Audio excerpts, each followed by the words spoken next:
let's dive into this, huh? We're really getting into some deep stuff this time. Yeah. Masculinity, faith, finding your purpose. Yeah. Yeah, it's interesting what this source material dives into. Yeah, I mean, rejecting victimhood, right? It talks about that. And then Yeah. finding that purpose, that drive, Mm-hmm. the importance of, real brotherhood Yeah. and leaving a legacy, Right. right? Not just kind of coasting through life. Like, how do we actually, make a dent in the universe? It's all in here. I think one of the things that struck me was how practical it gets.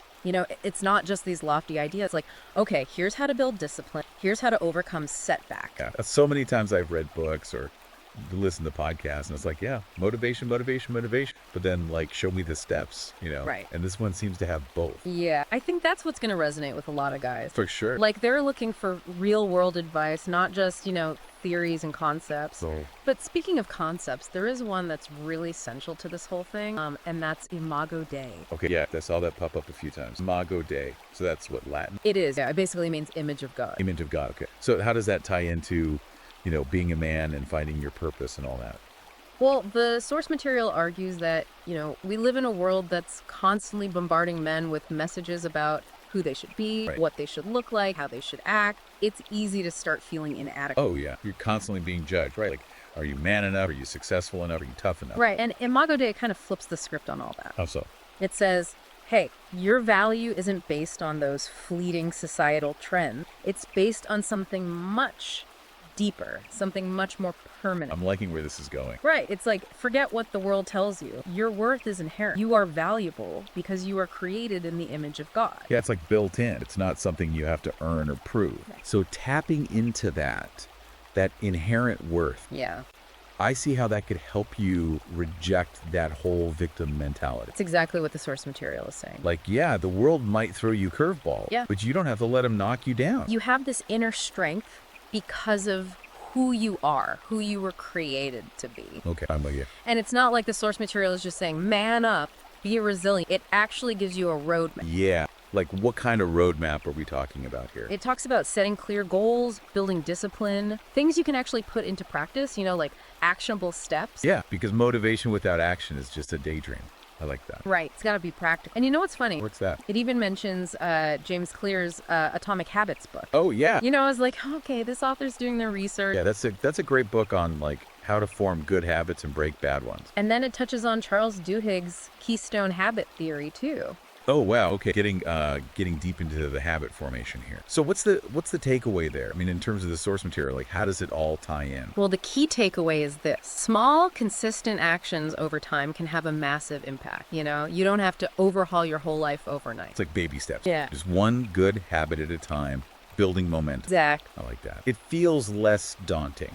So we've got Imago Dei as, like, the foundation. We're ditching the victim mentality. We're taking action. Where does the brotherhood thing fit in all this? So glad you brought that up. Brotherhood, huge in the source material. It seemed to emphasize that a lot. Like, it's not just a nice to have, it's essential. Men need other men, not just, casual buddies to hang out with. Right. Deep, meaningful connections. Yeah, that real iron sharpens iron kind of thing. Exact. About accountability, shared purpose, even shared faith. It's having guys in your life who will challenge you to be better, who will call you out when you're slipping, who will support you when you're down. And the source material uses some pretty compelling examples too. Oh, yeah. Like Ernest Shackleton's Antarctic expedition. Oh, wow. Think about that. Stranded in Antarctica. Surviving for over a year. Yeah. They leaned on each other, held each other accountable. The Tuskegee Airmen, another great example, Yeah. facing incredible racism and prejudice.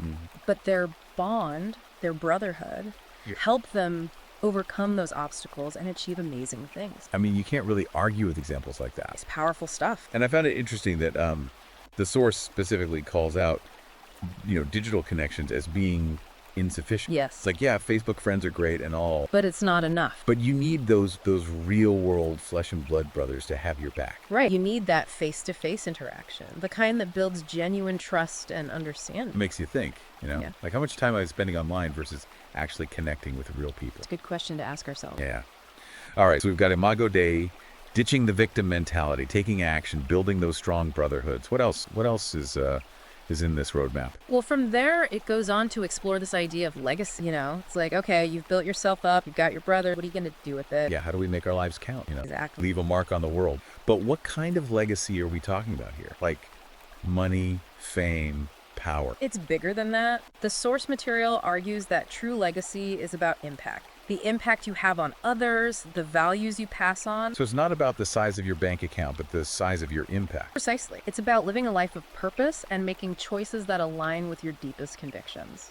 That resonates with me, like I want to be remembered for the good I did in the world, for the people I helped, not just for the stuff I accumulate. And that impact can take many forms. Raising a strong family, building a business that provides jobs and serves a need, serving your community, creating art that inspires people. It's about finding your unique contribution and pursuing it with excellence. Yeah, it's about bringing your God-given talents to the table and using them to make the world a better place. Picking up on a theme here, it's like this source is saying, step into your God-given potential, man. Reject victimhood, build yourself up, connect with your brother, and leave a mark on the world. Yeah, that's a pretty good summary. But it also seems to get even deeper than that, right? Like, It talks about this idea of ego death. That's right. And that's where things get really interesting. We left off talking about that ego death thing, right? It's a big part of this whole journey, this transformation. Yeah, and it sounds intense, like ego death. What does it even mean in this context? Right.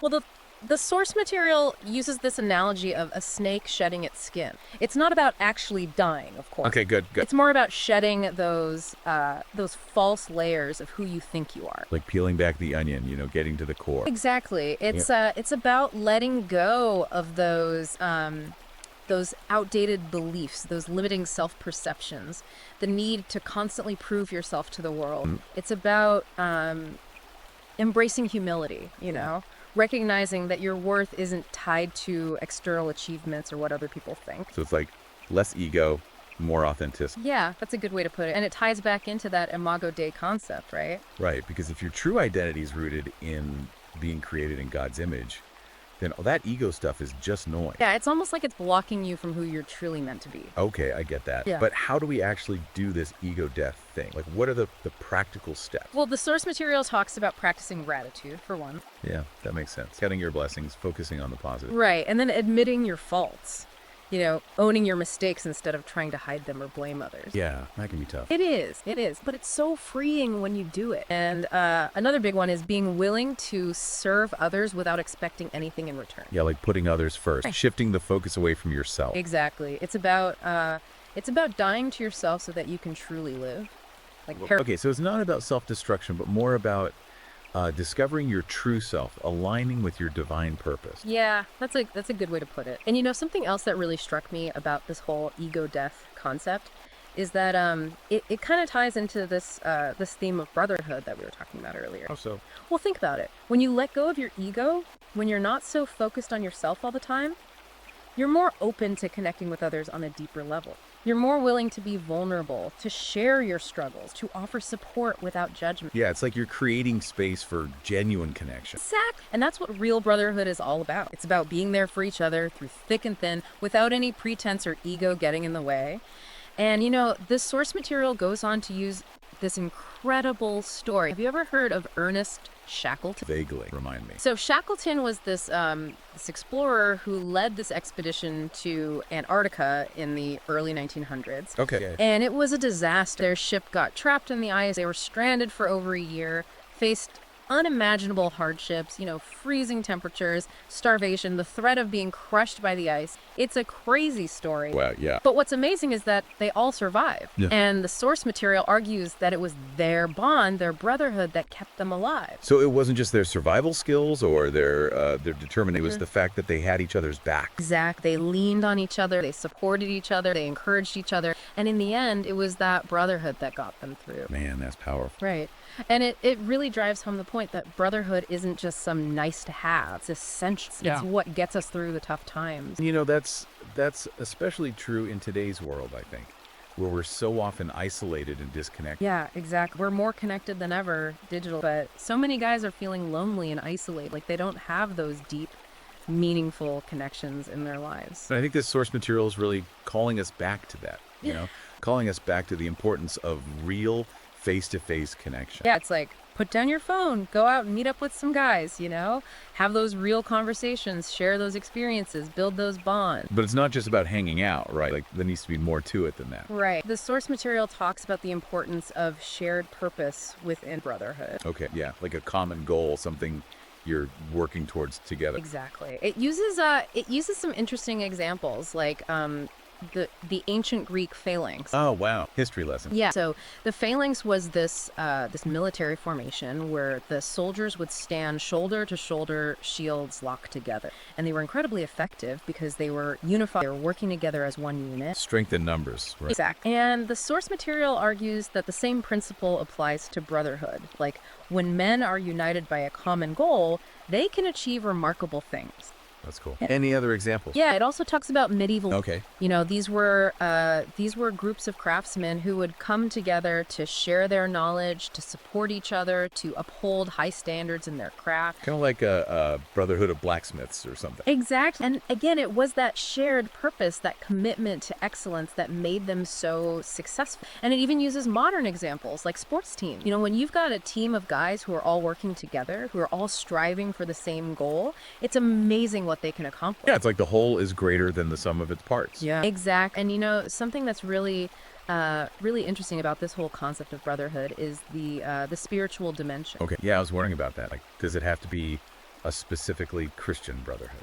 Well, the source material definitely emphasizes the role of faith, but it's not about being exclusive or saying that only Christians can have real brotherhood. Okay, it's good to know. It's more about the idea that shared faith can be a powerful bond, you know? Like, when you have guys who are united by their belief in God, by their commitment to living out their faith, it creates this sense of unity, this shared purpose that's really special. Yeah, it's like a spiritual glue that holds everything together. Exact. And the source material highlights the example of the early Christian church, you know? Like, those guys were facing persecution, they were risking their lives, but they were united by their faith in Jesus. They shared everything, they supported each other, they were there for each other through thick and thin. Man, that's inspiring. Right. And it shows the power of faith-based brotherhood. And, you know, that's something that we can still experience today. There are all sorts of men's groups, Bible studies, faith-based organizations where guys can come together and connect on a deeper level. Yeah, I think it's important to find those spaces, you know, especially in today's world where it's so easy to get caught up in the hustle and bustle and lose sight of the things that really matter. Right. But, you know, the source material also acknowledges the role of online community. Oh, interesting. Like, it's not saying that you can't have meaningful connections online. Yeah, because there are a lot of great online communities out there, especially for men. Totally. But it does issue a pretty strong warning about the limitations of virtual interaction. Okay, I'm curious to hear more about that. Well, the source material cites a bunch of research showing that reducing social media use can actually decrease feelings of loneliness and depression. Oh, wow. While face-to-face interactions, you know, actually enhance emotional well-being. So it's like, it's not that online connections are bad, but they can't replace those real-world in-person interactions. Exact. It's like, you need both, but you got to prioritize those real-world connections. You know, make time for those in-person gatherings, those shared activities, those meaningful conversations. It's about being present, you know, not just physically present, but mentally and emotionally present. Right. And, you know, the source material argues that that true brotherhood is built not through likes and comments, but through those shared experiences, mutual support, and genuine presence. Being there for each other in person through the ups and downs of life. Yeah, real tangible support. And that's something that you just can't get through a screen. Okay, so we've talked about brotherhood, we talked about ego death, we talked about legacy.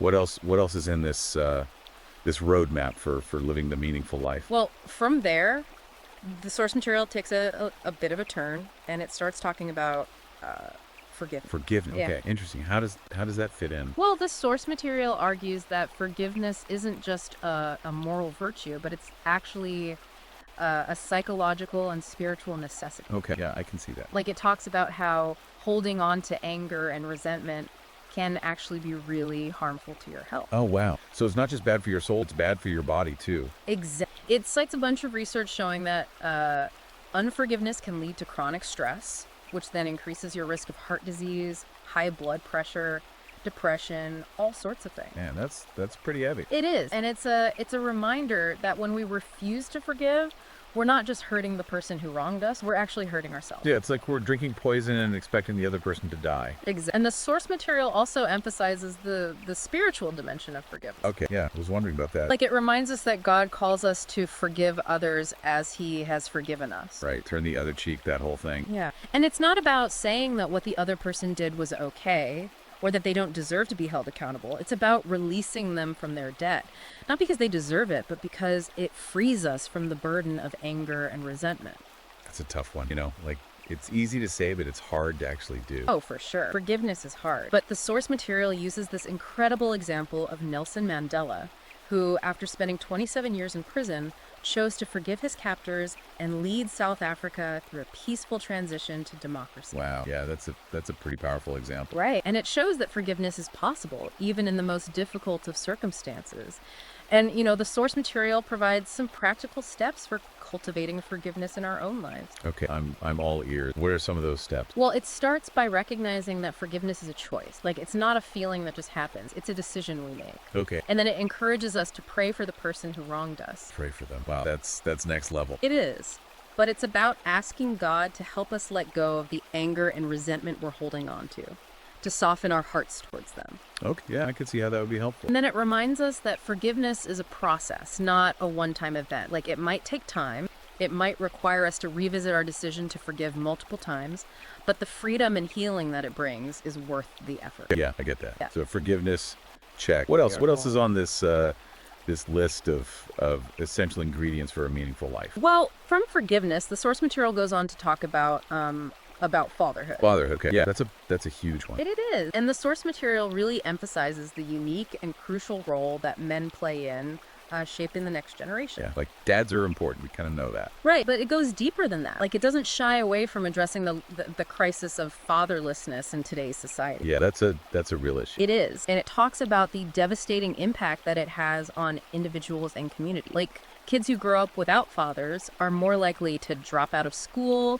to get involved in crime, to struggle with addiction. Man, that's heartbreaking. It is. And the source material argues that fatherhood is about much more than just biology. Right.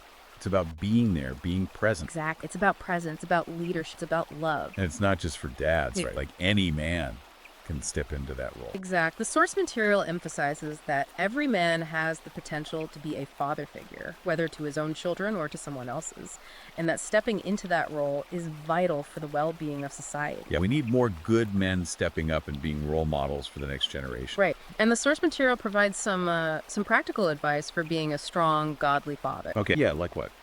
Well, it talks about the importance of quality time. Yeah, putting down your phone, actually engaging with your kids. Exact. And setting clear boundaries. Yeah, teaching them right from wrong, discipline, that kind of thing. Right. And then modeling faith and integrity. Walking the walk, Yeah. not just talking the talk. Exactly. It's about being intentional in fatherhood. Yeah, making deliberate choices that reflect your values and the legacy you want to leave behind. Right. And it encourages us to be present, both physically and emotionally, to engage in our children's lives, to listen to them, to guide them, to love them unconditionally. Yeah, it's a tough job, but it's the most important job in the world. It is. And the source material reminds us that we have an opportunity to reflect God's love and guidance in our relationships with our children. Yeah, like we're representing God to them in a way. Exact. And the source material argues that fatherhood is a sacred calling, a responsibility that should be approached with humility, reverence, and a deep commitment to shaping the next generation. Okay, so we've talked about forgiveness, we've talked about fatherhood. What else is there? What other areas does the source material touch on? Well, from there, it goes on to talk about prayer. Prayer. Okay, so we're getting into the spiritual stuff now. Yeah, and the source material describes prayer as a lifeline to the divine. Like, it's not just something you do when you're in trouble. It's a daily practice. Exact. It's something that strengthens our faith, renews our minds, and aligns us with God's will. Okay. And what kind of advice does it give about prayer?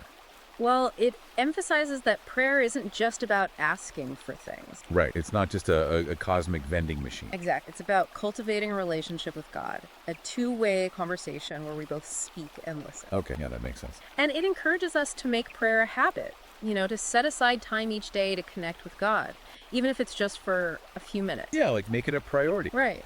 And it provides some practical tips for making prayer more effective.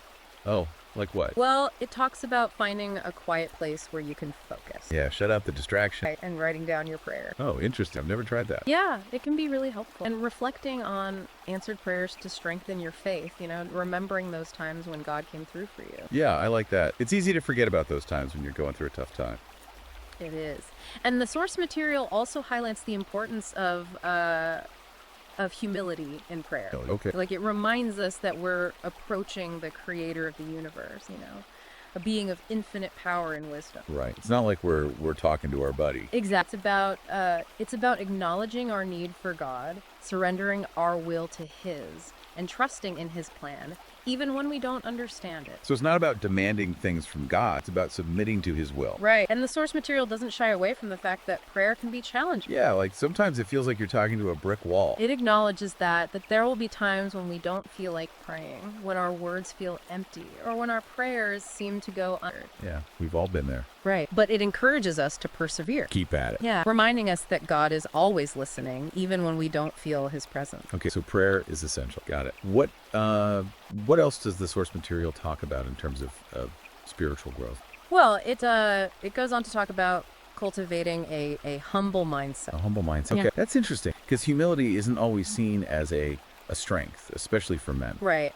But the source material really challenges that idea. It argues that humility is actually a sign of true strength, and it's the foundation for authentic leadership. Okay, so it's not about being weak or passive. It's about having a strong sense of self, but also recognizing that you're not the center of the universe. Exactly. And the source material uses a number of powerful examples to illustrate this point. Oh yeah, like what? Well, it talks about the story of Abraham, who, despite his wealth and status, was willing to leave everything behind because God called him to. Yeah, that's true humility, right? Putting God's will above your own desires. Exactly. And then there's the example of the Apostle Paul, Yeah. whose transformation from a prideful persecutor of Christians to a humble servant of the gospel is a testament to the power of humility. Yeah, that's a pretty dramatic transformation. It is, and it shows that humility is a journey, it's a process, but it's a worthwhile one. Okay, so humility is important. Yeah. Got it. But how do we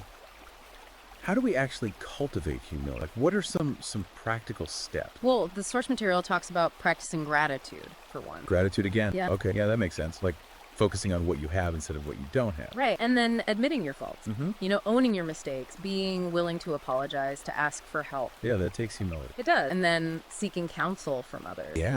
Recognizing that you don't have all the answers, that you need wisdom from other people. So it's about being open to learning, to being challenged, to growing. Exactly. And it's all about shifting our focus from our own plans and desires to God's greater purpose. Recognizing that we're not the center of the universe. Okay, so humility is about surrendering our ego, our need to be right all the time. Yeah. And it's about recognizing that true fulfillment comes from aligning ourselves with God's will. Okay, so we've got humility, we've got prayer. What else does the source material say about living a godly life? Well, it goes on to talk about work. Work. Okay, interesting. Yeah. And it argues that work, when approached with the right mindset, can actually be a form of worship. Wait, work is worship. I've never thought about it that way. Right. It's not a concept you hear very often, but the source material criticizes the Industrial Revolution for turning work into this purely transactional exchange. Yeah, like just a way to make money, to pay the bills. Exactly. Stripping it of its inherent meaning and dignity. But it argues that work was designed by God to be a source of fulfillment, a way to honor Him and participate in His ongoing creation. Okay, yeah, I can see that. Like we're co-creators with God in a way. Exactly. And the source material uses the example of Bezalel and Holholeb in the book of Exodus. Okay, remind me who they were. So they were called by God to build the tabernacle. Okay, yeah, the tabernacle. Right. And their work wasn't just craftsmanship, it was an act of worship. So they were putting their heart and soul into it. They were doing it for God. Exactly. And the source material encourages us to approach our own work with this same mindset. So it's not just about earning a paycheck. It's about using our gifts and talents to serve God and make a positive impact on the world. Exactly. And it provides some practical steps for cultivating a godly work ethic. Oh yeah, like what? Well, it talks about setting clear goals. Okay, yeah, having a vision for what you want to accomplish. Right. And seeking mentorship. Learning from people who are further along in their journey. Yeah, finding those mentors, those role models. Right. And then embracing challenges as opportunities for growth. Yeah, not shying away from the hard stuff, but seeing it as a chance to learn and get stronger. Exactly. And it emphasizes the importance of perseverance. Yeah, sticking with it, even when it gets tough. Right. Reminding us that success rarely comes easy and that staying committed to our goals, even when things get tough, is crucial for achieving our full potential. So it's not just about talent. It's about hard work, dedication, and a willingness to keep going even when you want to quit. Exactly. And it reminds us that our work should reflect our values and our faith. Yeah, like our work should be an extension of who we are, not just something we do to make money. Right. It's about doing our best, not just for our own benefit, but for God's glory. Okay, so we've got work, we've got humility, we've got prayer. Anything else on the spiritual front? Yeah, the source material goes on to talk about divine wisdom. Divine wisdom. Okay, Yeah. that sounds pretty deep. It is, and it argues that divine wisdom is essential for navigating the complexities of life. Yeah, like life throws a lot of curveballs. It's good to have some guidance. And it challenges us to prioritize seeking God's wisdom over worldly success. Okay, so it's not about chasing money or fame. It's about seeking something deeper. Right. It reminds us that true wealth lies in aligning our lives with His will. And how do we do that? How do we seek God's wisdom? Well, the source material encourages us to start with prayer. Prayer again. Okay, yeah, that makes sense. Like go into the source. Exactly.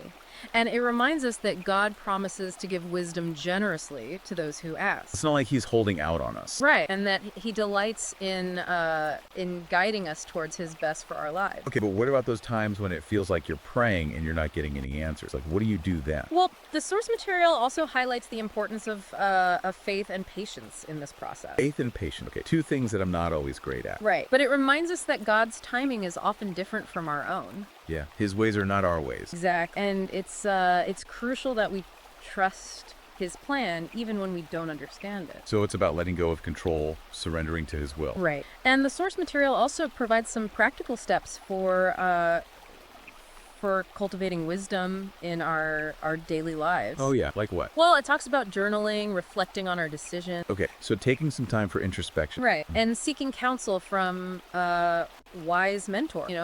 People who've been there, done that. Yeah, finding those wise old sages. Right, and then immersing ourselves in Scripture. Okay, yeah, the Bible. Right, which is filled with God's wisdom and guidance. So it's not just about reading it, it's about really studying it and meditating on it, letting it sink in. Exactly. It's a reminder that wisdom isn't something we're born with, it's something we develop. Through intentional effort, a humble heart, and a willingness to learn. Yeah, okay, so we've talked about divine wisdom, we've talked about prayer. What else is there in terms of this spiritual journey? Well, the source material goes on to talk about the importance of patience. Patience, Yeah. okay. Another one of those virtues that I'm not always good at. Right, but it's really essential, and the source material really challenges this fast-paced, instant gratification culture we live in. Yeah, we want everything right now. Right, but it argues that true fulfillment often comes through waiting. Delayed gratification. Exactly, and it reminds us that God's timing is perfect, even when it doesn't align with our own timelines or desires. Yeah, that can be a tough pill to swallow. It is, but the source material uses some really relatable examples to illustrate this point. Oh yeah, like what? Well, it talks about this story of a man who desperately wanted a promotion at work, Oh, but he was passed over. And he was really disappointed, Yeah. He thought he deserved it. yeah, I can relate to that. Right. But eventually he realized that the setback actually led him to a much better opportunity. Oh wow, so it was a blessing in disguise. Exactly. And it was an opportunity that aligned more with his true purpose. So it's like sometimes what we think we want isn't actually what's best for us. Right. And sometimes the best things come to those who wait. Not because they're passive, but because they trust in a higher plan. Exactly. And the source material also highlights the importance of faith in developing patience. Okay, yeah, that makes sense. All right, so in the first two parts of our deep dive here, we really got into it, from personal growth to this whole concept of ego death, which I gotta say is still a bit mind-bending, but fascinating at the same time. But I think it all kind of circles back to that core idea we touched on earlier. Imago Dei. You hit the nail on the head. Everything kind of flows from that, doesn't it? Yeah, it's like the anchor, the foundation. Yeah. But I think it's worth revisiting, especially for anyone tuning in who might not be as familiar with the concept. So what is Imago Dei in a nutshell? And why does it matter so much, especially for men in today's world? Well, Imago Dei, simply put, means image of God. We are created in the likeness of God. Now, it doesn't mean we're mini-gods running around, but it does mean we have inherent dignity, worth, and potential just because of who created us. And the source really hammers home that this is super important for men to grasp, right? It's like an antidote, a direct challenge to all those negative messages the world throws at men. Like, you're not enough, you got to be tougher, richer, stronger, all those things. Yeah, all those external expectations that just weigh you down. Imago Dei says, hold on, Your value isn't based on those fleeting trends. It's something deeper. Deeper, yeah, more permanent change. And that's a powerful message because, I mean, let's be honest, society tries to fit men into this pretty narrow box. A box, yeah. It can be stifling. And it can lead to guys feeling inadequate, lost. Imago Dei flips that on its head. It says, your true identity isn't about fitting into some mold. It's about embracing your God-given nature. It's like, forget the world's standard. You have a higher calling. Exact. And that calling, it comes from something eternal, something that can't be taken away by whatever the latest trend is. And, you know, when you start to internalize that, when you truly grasp Imago Dei, it impacts everything. I was just thinking about that, like how we see ourselves, obvious, but it goes beyond that, right? Relationships, work, how we raise our kids. It becomes a guiding principle for your whole life, a lens you see the world through, like a source code, you know? It's at the core. I keep thinking back to those examples from the book, you know, Abraham, David, guys like that. They all had this unwavering sense of purpose. They weren't swayed by the opinions of others. They were driven by something bigger. And that's what the source is pointing to. Those guys, they understood Imago Dei. They knew they were created for a reason, that they had a unique contribution to make. And they weren't afraid to go after it. Exactly. And it's not just about feeling good about yourself, right? It's about living a life that actually matters. A life that aligns with who you were created to be. A life of purpose. That's powerful. And honestly, I think that's the best message we can leave guys with. So much of the world wants to tell you who you should be, what you should strive for. But Imago Dei, it offers a different path. A path to real freedom, real fulfillment. Yeah, and it all starts with remembering this one simple truth. You are a man created in the image of God, and that's where your true value lies. So that's it for our deep dive, but if you're hungry for more, I highly recommend checking out the source material itself. It's a book you can find on Amazon Kindle and Google Play Books. Thanks for joining us on this journey, everybody. And until next time, keep seeking, keep growing, and keep embracing the truth of who you are.